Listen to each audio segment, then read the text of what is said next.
Alright. अब बहुत पहले, नॉट एग्जैक्टली बहुत पहले, पर हम लोगों ने एक ऑपरेटर की कैटेगरी डिस्कस करी थी, जिसमें से हमने असाइनमेंट ऑपरेटर के अंदर दो ऑपरेटर्स डिस्कस किए थे।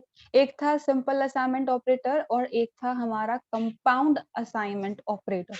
अब कंपाउंड असाइनमेंट ऑपरेटर्स जो है उनका एक्चुअल यूसेज क्या था? हम जिस वेरिएबल को यूज करके एक्चुअली में वर्किंग करवा रहे हैं, कैलकुलेशन करवा रहे हैं, अगर फाइनल रिजल्ट भी हमें उसी वेरिएबल के अंदर स्टोर करना है, तो उसके लिए हम कंपाउंड असाइनमेंट ऑपरेटर्स को काम में लेते थे। तो plus equals to, minus equals to, multiply equals to, divide equals to, modulus equals to, कुछ इस तरीके के ऑपरेटर्स हम लोगों ने काम में लिए थे। अब यहाँ पे कंपाउंड असाइनमेंट ऑपरेटर्स के अंदर हम सिर्फ अरिथमेटिक को ही नहीं, बल्कि बिट वाइज ऑपरेटर्स को भी as a compound assignment operator काम में ले सकते हैं। कंपाउंड असाइनमेंट का सिंपली मतलब क्या है? Short hand operators. रिजल्ट भी उसी वेरिएबल को यूज करके कैलकुलेट करना है और फाइनल जो कैलकुलेट होके आएगा आउटपुट, वो भी उसी में ही असाइन करवाना है। तो उस केस में कंपाउंड में अगर कभी भी आपके पास में क्वेश्चन आता है, give an example to explain compound assignment operator या किसी भी तरीके का, तो सिर्फ प्लस इक्वल्स टू या माइनस इक्वल्स टू तक के लिमिटेड नहीं है, बिटवाइज ऑपरेटर्स भी काम में लिए जा सकते हैं। अब कैसे काम में लिए जाते हैं, उसी का ही एक एग्जाम्पल मैंने यहाँ पे ऐड किया। सबसे पहले है हमारा मेन। अब यहाँ पे मैंने हेडर फाइल्स को इंक्लूड नहीं किया है। जब आप प्रोग्राम को इम्प्लीमेंट करके देखेंगे, if you try this program, या खुद के लेवल पे आप कुछ वैल्यू लेके ट्राई करते हैं, तो हेडर फाइल्स इंक्लूड कर लेना, मैंने उसे स्किप कर दिया है। डायरेक्टली मैं मेन से प्रोग्राम को स्टार्ट कर रही। तो सबसे पहले हमारा मेन है, देन हमारा कर्ली ब्रेस। अब सबसे पहले मैंने यहाँ पे इंट टाइप का एक वेरिएबल क्रिएट किया है जिसका नाम a है और जिसके अंदर इनिशियल वैल्यू है 10। तो वेरिएबल डिक्लेरेशन क्या करेगा? एक मेमोरी ब्लॉक रिजर्व करेगा 2 बाइट्स का, जिसके अंदर 10 जाके स्टोर हो जाएगा और उसका नाम है हमारे पास में a। अब सिंपली मुझे यहाँ पे क्या करना है, इस a वेरिएबल पे अलग अलग तरीके के बिट वाइज ऑपरेशंस परफॉर्म करने हैं। तो सबसे पहला जो मेरे पास में स्टेटमेंट है, that is a is equals to a left shift operator and 1।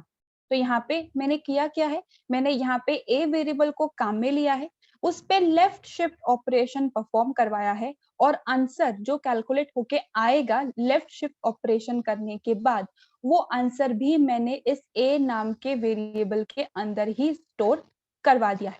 तो a के अंदर इनिशियल वैल्यू क्या है? 10। तो 10 का बाइनरी कैलकुलेट होगा, लेफ्ट बिट की शिफ्टिंग होगी, और अगर सिंपल टर्म्स में कहें तो जो भी हमारे पास में नंबर है उसको मल्टीप्लाई बाय 2 करके हमारा आंसर कैलकुलेट होके आ जाता है। तो यहाँ पे 20 हमारा आंसर कैलकुलेट होगा। तो सबसे पहले राइट हैंड साइड वाला पार्ट क्योंकि सॉल्व होता है, तो यहाँ पे एक सिंगल वैल्यू जनरेट हो गई 20। अब वो 20 मैंने वापस a नाम के वेरिएबल के अंदर ही असाइन करवा दी है। तो अब सिंपली अगर हम इस a की वैल्यू को printf की हेल्प से प्रिंट करवाते हैं, तो 20 आएगा हमारे पास में आंसर। अब यहाँ पे ये हमारे पास में लॉन्ग फॉर्म ऑफ एक्सप्रेशन होता है। कंपाउंड असाइनमेंट के केस में मैंने आपको बताया था, कुछ हम इस तरीके से भी एक्सप्रेशन को लिख सकते हैं और इस तरीके से भी हम एक्सप्रेशन को लिख सकते हैं। क्यों? क्योंकि यहाँ पे कैलकुलेशन भी में भी वही वेरिएबल है और फाइनल रिजल्ट में भी वही वेरिएबल है। तो इसी स्टेटमेंट को लिखने का एक और तरीका है कुछ इस तरीके से, और ये स्टेटमेंट हमारा कहलाता है compound assignment operator. Compound assignment operation भी उसी वेरिएबल पे और रिजल्ट भी उसी वेरिएबल के अंदर। तो अब यहाँ पे जो मेरा स्टेटमेंट है, that is A left shift equals to 1। तो सबसे पहले यहाँ पे क्या होगा, जो सबसे पहले ऑपरेटर आया है पहले वो सॉल्व होगा, और हमेशा पहले कैलकुलेशन होती है, असाइनमेंट बाद में होता है, इसीलिए इक्वल्स टू को हम हमेशा बाद में लिखते हैं। तो इस स्टेटमेंट को आप कुछ इस तरीके से जज कर सकते हो, पहले a के अंदर जो भी वैल्यू है उस पे लेफ्ट शिफ्ट ऑपरेशन परफॉर्म होगा, जो भी आंसर कैलकुलेट होगा वो फिर a के अंदर असाइन हो जाएगा। अब लास्ट जो हमने ऑपरेशन परफॉर्म किया था उसमें a की जो वैल्यू कैलकुलेट होके आई है दैट इज 20। तो अब a के अंदर करंटली जो वैल्यू स्टोर्ड है दैट इज 20। अब 20 पे मैंने फिर से लेफ्ट शिफ्ट करवाया है, यानी कि फिर से 20 को मुझे 2 से मल्टीप्लाई करना होगा। सिंपल शॉर्ट ट्रिक की बात करें तो आंसर होगा हमारा 40।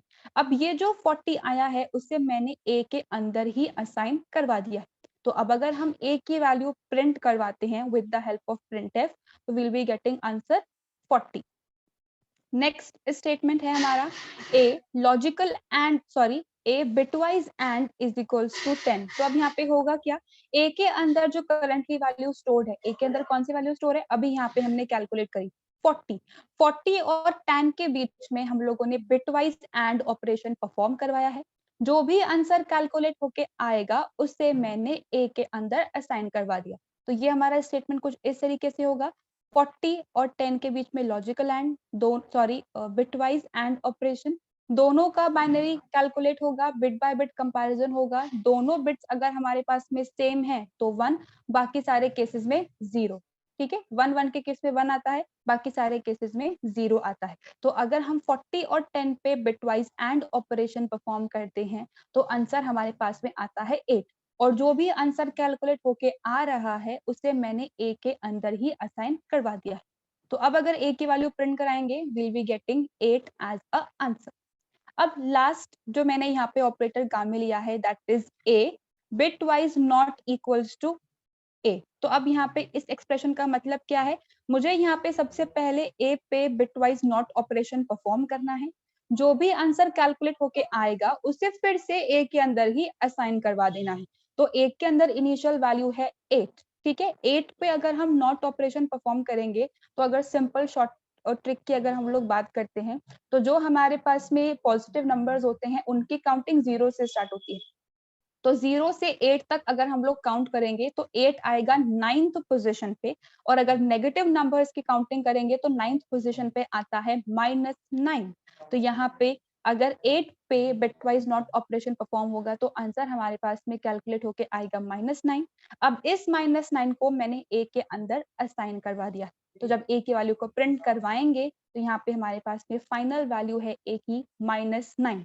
अब यहाँ पर मैंने बिटवाइज और बिटवाइज एक्स और ऑपरेटर को काम में नहीं लिया है। अगर आप चाहो तो उन्हें भी इम्प्लीमेंट करके देख सकते हो, बिल्कुल सेम वर्किंग होगी उनकी।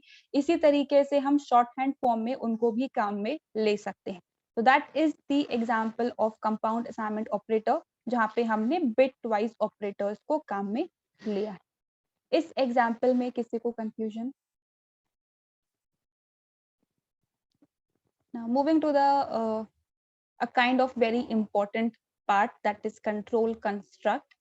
अब यहाँ पे वैसे तो आई थिंक आप लोग को पता है कि कंट्रोल कंस्ट्रक्ट में क्या क्या चीजें आती हैं, लेकिन क्यों इसका ये नाम है, क्या क्या टर्मिनोलॉजी है, हम उसी से स्टार्ट कर रहे हैं, बेसिक पार्ट से ही। तो अगर हम स्पेसिफिकली बात करते हैं कंट्रोल कंस्ट्रक्ट की, तो कंट्रोल की बात हम थोड़ी देर बाद में करेंगे। अभी हम बात करते हैं कंस्ट्रक्ट की। देखिए, कंस्ट्रक्ट को अगर सिंपल टर्म्स में हमें कहना हो तो इट इज अ कंस्ट्रक्शन।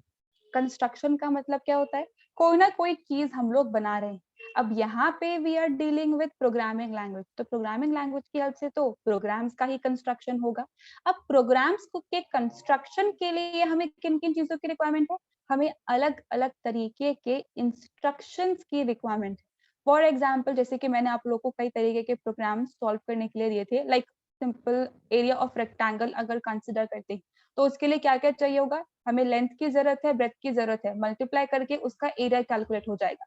तो पहले हम लोग वेरिएबल डिक्लेयर करेंगे, फिर प्रिंटर और स्कैनर की हेल्प से इनपुट लेंगे, फिर कैलकुलेशन करेंगे और फिर उसके बाद में रिजल्ट डिस्प्ले करवाएंगे। So these are the different type of instructions जो एक प्रोग्राम को क्रिएट करने के लिए मैंने काम में लिया है। अब यहाँ पे हमारा जो प्रोग्राम है उसमें सिर्फ एक ही इंस्ट्रक्शन हो ऐसा जरूरी नहीं है। अगर हमें कोई एक टास्क करने के लिए कहा गया है, एक काम करने के लिए कहा गया है, तो उस एक काम को करने के लिए हमारे पास में ग्रुप ऑफ इंस्ट्रक्शंस होते हैं। ग्रुप ऑफ इंस्ट्रक्शंस का मतलब क्या होता है, एक सिंपल काम को करने के लिए मैंने बहुत सारे इंस्ट्रक्शंस को काम में लिया है। लाइक फॉर एग्जांपल अज्यूम कर लेते हैं आप सब लोग साइंस मैथ्स बैकग्राउंड से हैं और मुझे आप लोगों से परसेंटेज कैलकुलेट करवाने का काम करवाना है। तो अब अगर स्पेसिफिकली साइंस मैथ्स कैटेगरी की हम लोग बात करते हैं तो फिजिक्स, केमिस्ट्री, मैथमेटिक्स, आईटी और इंग्लिश ये कंपलसरी सब्जेक्ट्स होते हैं, मान लीजिए यही सब्जेक्ट्स हैं। अब परसेंटेज कैलकुलेट करने के लिए इन पांचों सब्जेक्ट्स के अंदर आपने क्या क्या मार्क्स ऑब्टेन किए हैं ये पता होना आपको जरूरी है। अगर मार्क्स पता नहीं होंगे तो हम कैलकुलेशन नहीं कर सकते। तो पहले 5 वेरिएबल्स क्रिएट करें, उसके बाद में पांचों वेरिएबल्स के अंदर हमने इनपुट ले लिया, फिर हमने सबका टोटल कैलकुलेट किया, फिर परसेंटेज कैलकुलेट किया और फिर हमने परसेंटेज को डिस्प्ले करवाया आउटपुट के तौर पे, ताकि यूजर को समझ में आए कि अच्छा हाँ ये परसेंटेज कैलकुलेट हुई है। तो एक सिंगल टास्क मैंने आपको करने के लिए कहा, परसेंटेज कैलकुलेट, और उस एक सिंगल टास्क को करने के लिए हमने कितने सारे इंस्ट्रक्शंस को फॉलो किया, पहले वेरिएबल डिक्लेरेशन, फिर इनपुट, फिर कैलकुलेशन, फिर आउटपुट। तो यहाँ पे जब एक सिंगल टास्क को करने के लिए हम बहुत सारे इंस्ट्रक्शंस को काम में लेते हैं, तो वो कहलाता है हमारा ग्रुप ऑफ इंस्ट्रक्शंस। और इस ग्रुप ऑफ इंस्ट्रक्शन को ही प्रोग्रामेटिकली या थोड़ा टेक्निकल लैंग्वेज में हम कहते हैं block of code. Code simply क्या है, हमारे पास में जो भी इंस्ट्रक्शंस हमने लिखे हैं, जो भी हमने स्टेटमेंट्स लिखे हैं प्रोग्राम के अंदर, अब स्पेसिफिकली अगर उन इंस्ट्रक्शंस का हम एक ग्रुप बना देते हैं तो वो ग्रुप कहलाता है ब्लॉक। तो ब्लॉक का सिंपली मतलब है set of statement, set of instructions, एक स्पेसिफिक टास्क को करने के लिए जो हमने काम में लिया है। और इस ब्लॉक ऑफ कोड को ही कहा जाता है कंस्ट्रक्ट। तो कंस्ट्रक्ट बेसिकली हमारे पास में क्या है, सेट ऑफ इंस्ट्रक्शंस डिजाइंड और written to perform a single task. अब चाहे हम किसी भी तरीके के कंस्ट्रक्ट की बात करें, हर तरीके का जो कंस्ट्रक्ट होता है वो कर्ली ब्रेस से स्टार्ट होता है और कर्ली ब्रेस पे ही खत्म होता है। तो अभी तक हम लोगों ने जितने भी एग्जाम्पल कवर किए हैं उसमें हर एक एग्जाम्पल के अंदर हमने मेन से अपना प्रोग्राम स्टार्ट किया। अब मेन के बाद कर्ली ब्रेस हमें स्टार्ट करना होता है। जब सारे स्टेटमेंट्स लिख देते हैं तो उसके बाद कर्ली ब्रेस से क्लोज करना होता है। तो मेन भी क्या है हमारे पास में, ये एक तरीके का कंस्ट्रक्ट है। कैसे आइडेंटिफाई किया, कर्ली ब्रेसेस की हेल्प से हमने आइडेंटिफाई किया। अब कंस्ट्रक्ट के अंदर हम जितने चाहे उतने स्टेटमेंट्स लिख सकते हैं डिपेंडिंग अपॉन जो काम हमें करने के लिए कहा गया है। तो कंस्ट्रक्ट की बेसिक डेफिनेशन सबको समझ में आई? इतना पार्ट जो मैंने बताया, किसी को इसमें कुछ कंफ्यूजन?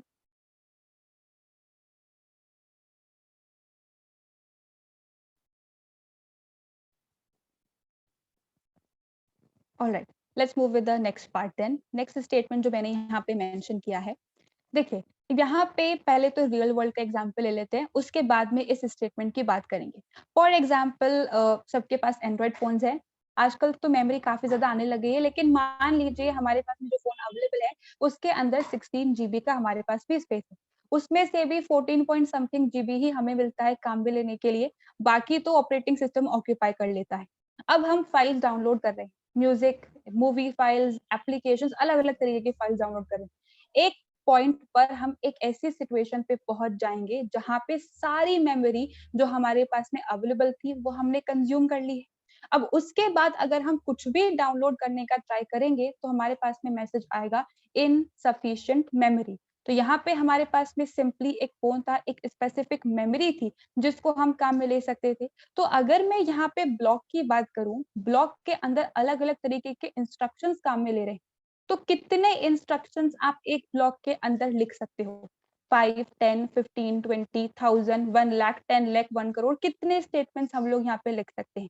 तो यहाँ पे एक ब्लॉक के अंदर जितने भी इंस्ट्रक्शंस, जितने भी स्टेटमेंट्स होते हैं वो डिपेंड करेंगे आपकी प्रॉब्लम पे। जो काम हमें करने के लिए कहा गया है उससे करने के लिए जितने इंस्ट्रक्शंस की हमें रिक्वायरमेंट है वो हम यहाँ पे लिख सकते हैं, चाहे वो 5 हो या फिर 5000। तो यहाँ पे अगर हम बात करें कि एक ब्लॉक जो है वो अपने अंदर मैक्सिमम कितने इंस्ट्रक्शन स्टोर कर सकता है, तो it depends upon the problem, it depends upon the task जो हमें करने के लिए कहा गया है। अब ये तो हुआ maximum number of instruction. Minimum number of instructions की इतना तो होना ही चाहिए, तभी प्रोग्राम चलेगा वरना नहीं चलेगा। तो अगर हम चाहें तो हम simple opening and closing curly brace को लिखकर ही अपने प्रोग्राम को अगर कंपाइल करें तो यहाँ पे किसी भी तरीके का एरर नहीं आएगा। तो किसी भी तरीके के कंस्ट्रक्ट में मिनिमम 0 इंस्ट्रक्शंस हो सकते हैं और मैक्सिमम कितने होंगे ये डिपेंड करेगा आपके टास्क के ऊपर, आपकी प्रॉब्लम के ऊपर। These are the two things. I hope ये वाला पार्ट सबको क्लियर है, मिनिमम एंड मैक्सिमम इंस्ट्रक्शन से रिलेटेड।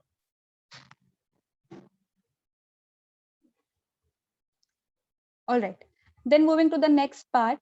अगर हम बात करते हैं स्पेसिफिकली सी लैंग्वेज के बारे में, तो सी लैंग्वेज के अंदर हमारे पास में मेजरली 3 टाइप्स के कंट्रोल कंस्ट्रक्ट होते हैं जो हम अभी के सेशंस में डिस्कस करने वाले हैं, और ये काफी लंबा टॉपिक चलने वाला है and it is very important. तो यहाँ पे जो सबसे पहली कैटेगरी है हमारी कंट्रोल कंस्ट्रक्ट की, दैट इज सीक्वेंशियल। अब इसे सीक्वेंशियल कंस्ट्रक्ट या फिर सीक्वेंशियल फ्लो भी कहा जाता है। सेकंड कैटेगरी है हमारी सिलेक्शन या फिर हम इसे ब्रांचिंग भी कहते हैं। और थर्ड कैटेगरी है हमारी आइटरेशन, रिपीटेशन या फिर लूप्स। तीनों में से कुछ भी टर्म हम ऑल्टरनेटिवली काम में ले सकते हैं, तीनों का मतलब एक ही है। So these are the three categories of control construct. तो सबसे पहली कैटेगरी हम स्टार्ट कर रहे हैं, दैट इज सीक्वेंशियल। अब सीक्वेंशियल का सिंपली मतलब है सीक्वेंस। सीक्वेंस का मतलब क्या होता है, एक के बाद, one by one, one after another. तो मान लीजिए मैंने यहाँ पे एक प्रोग्राम क्रिएट किया है, ठीक है, मेन लिखा है मैंने, यहाँ पे कर्ली ब्रेसेस है, एक प्रोग्राम है जिसके अंदर मैंने 6 लाइंस ऑफ कोड लिखा है, 6 इंस्ट्रक्शंस मैंने यहाँ पे लिखे। अब जब हम इस प्रोग्राम को एग्जीक्यूट करेंगे, तो पहले तो हमारे प्रोग्राम को एग्जीक्यूट कौन करता है, प्रोसेसर हमारे प्रोग्राम को एग्जीक्यूट करता है, ठीक है। तो अब यहाँ पे जब प्रोसेसर हमारे प्रोग्राम को एग्जीक्यूट करेगा, तो लाइन बाय लाइन वो हमारे प्रोग्राम को एग्जीक्यूट करता है। पहले लाइन 1 एग्जीक्यूट होगी, फिर लाइन 2 एग्जीक्यूट होगी, फिर लाइन 3, फिर लाइन 4, फिर लाइन 5 और फिर लाइन 6। तो यहाँ पे हुआ क्या है, वन आफ्टर अनदर एक प्रॉपर सीक्वेंस के अंदर हमने सारे इंस्ट्रक्शंस को एग्जीक्यूट करवाया है। और ये जो प्रोसेस होता है लाइन बाय लाइन चीजों को एग्जीक्यूट करवाना, ये कहलाता है सीक्वेंशियल टाइप का कंस्ट्रक्ट, या फिर हम इसे सीक्वेंशियल फ्लो भी कहते हैं। अब यहाँ पे कभी भी ऐसा नहीं होता है कि प्रोसेसर बोले चलो अपन तो प्रोग्राम से खेलते हैं, पहले लाइन 1 कर देते हैं एग्जीक्यूट, उसके बाद 4 करेंगे, उसके बाद 6, उसके बाद 2, उसके बाद 3 और उसके बाद 5। ऐसा नहीं होता है। और बाय डिफॉल्ट जब भी कोई भी प्रोग्राम हम क्रिएट करते हैं, बाय डिफॉल्ट फीचर है कि यहाँ पे लाइन बाय लाइन ही चीजें एग्जीक्यूट होंगी। जो पहले स्टेटमेंट लिखा है वो पहले चलेगा, जो बाद में लिखा है वो बाद में चलेगा। So this type of execution is known as sequential execution. अब यहाँ पर जितने भी स्टेटमेंट्स हमने लिखे होते हैं, हर एक स्टेटमेंट एक बारी ही एग्जीक्यूट होता है। ऐसा नहीं है कि पहले लाइन 5 एग्जीक्यूट कर दी, 6 के बाद वापस से 5 पे पहुंच जाएंगे। That's not how it works. यहाँ पे एक इंस्ट्रक्शन एक बारी ही एग्जीक्यूट होगा और सारे स्टेटमेंट्स एग्जीक्यूट होंगे। ऐसा नहीं होता है कि बीच में किसी लाइन को स्किप कर दे, 3 के बाद 5 पे जंप कर जाए और फिर 6 पे आ जाए। ना ही कोई स्टेटमेंट स्किप होता है, ना ही कोई स्टेटमेंट को हम लोग दोबारा से वापस जाके चेक करते हैं। लाइन बाय लाइन एक बार ही सारी चीजें एग्जीक्यूट होती है। सो this type of execution is sequential flow. अब देखिए फ्लो का मतलब क्या होता है, बहना। अब यहाँ पे क्या चीज बह रही है, हमारे प्रोग्राम किस तरीके से एग्जीक्यूट हो रहे हैं उसका फ्लो चल रहा है। तो यहाँ पे अगर मैं ये कह रही हूँ कि प्रोसेसर करंटली हमारे प्रोग्राम को एग्जीक्यूट कर रहा है, तो प्रोग्राम किससे मिलकर बना है, इंस्ट्रक्शन से। तो करंटली क्या हो रहा है, जो हमारा प्रोसेसर है वो लाइन 1 को एग्जीक्यूट कर रहा है। तो लाइन 1 को एग्जीक्यूट करने का मतलब है प्रोसेसर अभी करंटली इसे पॉइंट कर रहा है। करंटली हमारा कंट्रोल जो है वो इस लाइन 1 पर है। तो कभी भी कंट्रोल या फ्लो टर्म आपके पास में आए तो आप समझ जाइएगा कि प्रोसेसर हमारा करंटली किस चीज को एग्जीक्यूट करने का काम कर रहा है। तो सबसे पहले अगर लाइन 1 एग्जीक्यूट हो रही है तो प्रोसेसर लाइन 1 पे है, कंट्रोल करंटली लाइन 1 पर है। जैसे ही इसका एग्जीक्यूशन खत्म हो जाएगा हम पहुंच जाएंगे नेक्स्ट लाइन पे। तो अब प्रोसेसर का जो कंट्रोल है वो इस लाइन 2 पर है, फिर लाइन 3, फिर लाइन 4, फिर लाइन 5 एंड फिर line 6। So that is how sequential type of approach works. अब अभी तक हम लोगों ने जितने भी एग्जाम्पल्स कवर किए हैं, whether it's area of a rectangle, area of a circle और अ परसेंटेज और एनी अदर प्रोग्राम, ये सारे प्रोग्राम सीक्वेंशियल टाइप के ही थे। तो इसी वजह से मैंने यहाँ पे स्पेसिफिकली इसका कोई एग्जाम्पल मेंशन नहीं किया, क्योंकि जितने भी एग्जाम्पल्स अभी तक मैंने इम्प्लीमेंट करवाए हैं वो सारे इसी कैटेगरी के हैं, sequential category. So this is the very first category of control construct. इस पार्ट में किसी को कुछ confusion?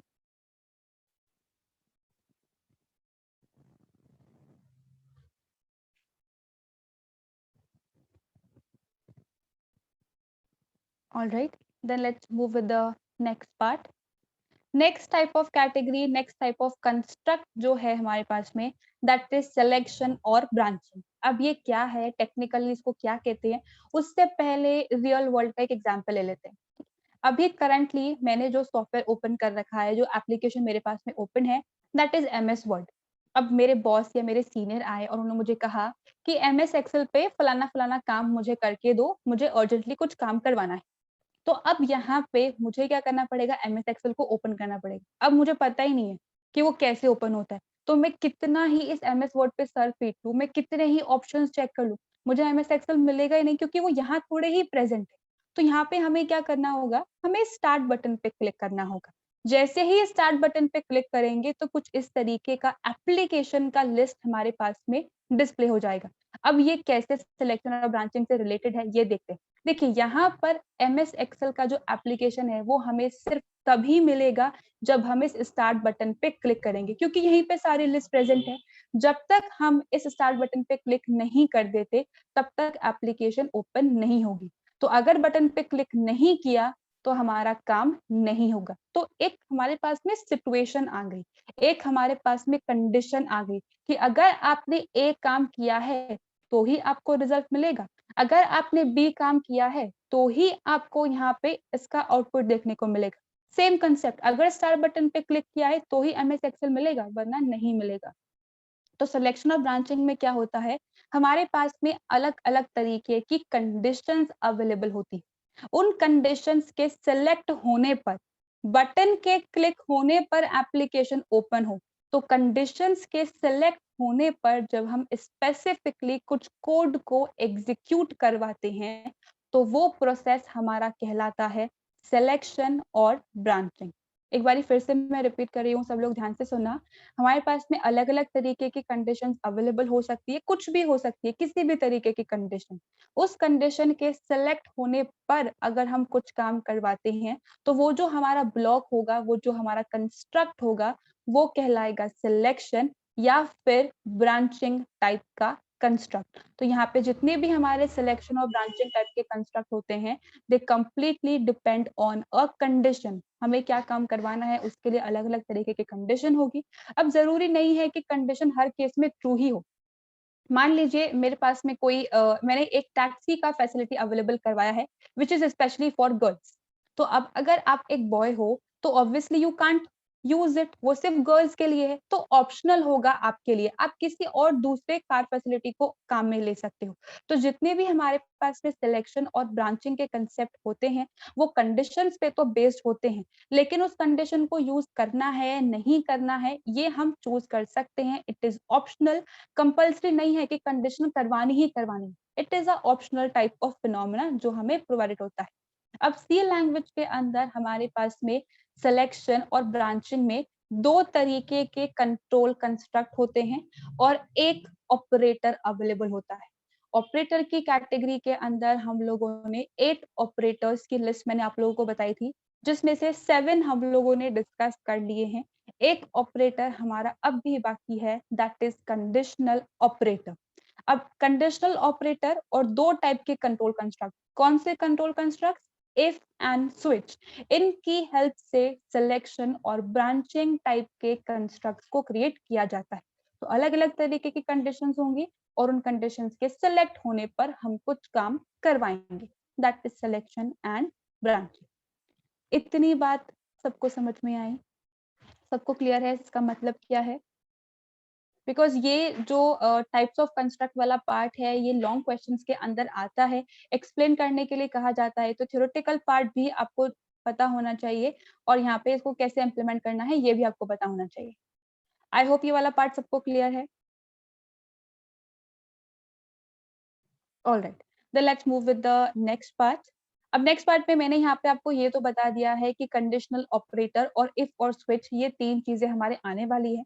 तो सबसे पहले जो हम टॉपिक यहाँ पे स्टार्ट कर रहे हैं आज, दैट इज इफ। अब यहाँ पे अगर हमें इफ को रिप्रेजेंट करना होता है तो इफ को रिप्रेजेंट करने के लिए हमारे पास में 4 अलग तरीके के ऑप्शंस अवेलेबल है। सबसे पहले हमारे पास में सिंपल इफ है, उसके बाद है if with else, then we have if else if, और लास्ट जो हमारे पास में ऑप्शन है दैट इज नेस्टेड इफ। कैसे काम करता है ये हम वन बाय वन देखेंगे। सबसे पहले हम जो कैटेगरी स्टार्ट कर रहे हैं सिलेक्शन और ब्रांचिंग के अंदर, दैट इज सिंपल इफ।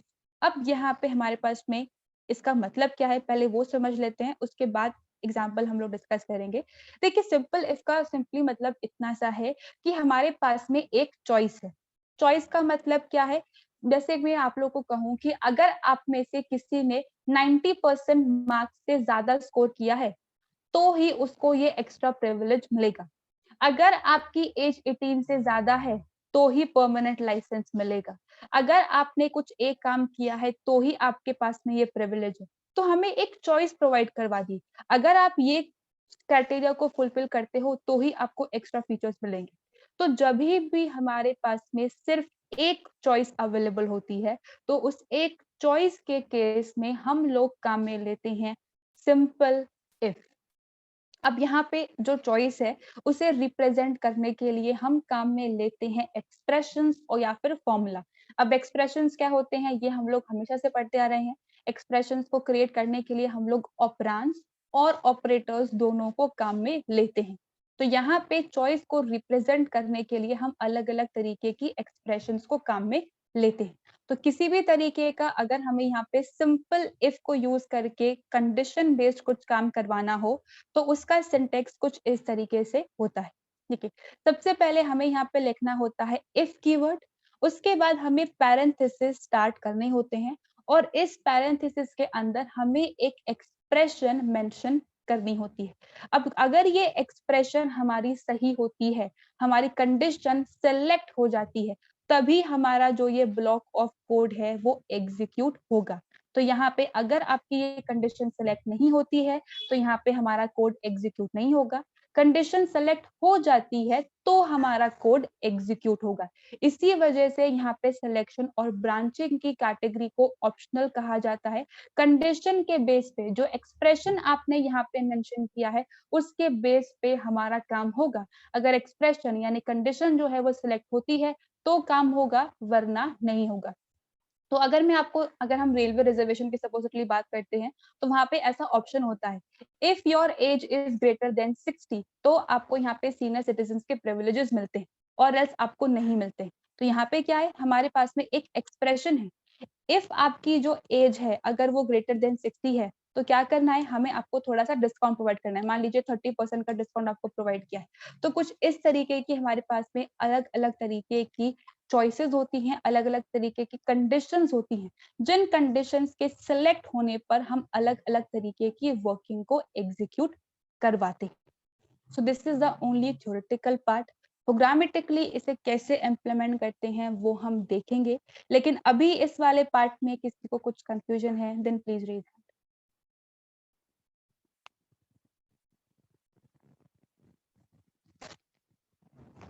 सबको क्लियर है जितने भी टर्म्स मैंने आज एक्सप्लेन की है?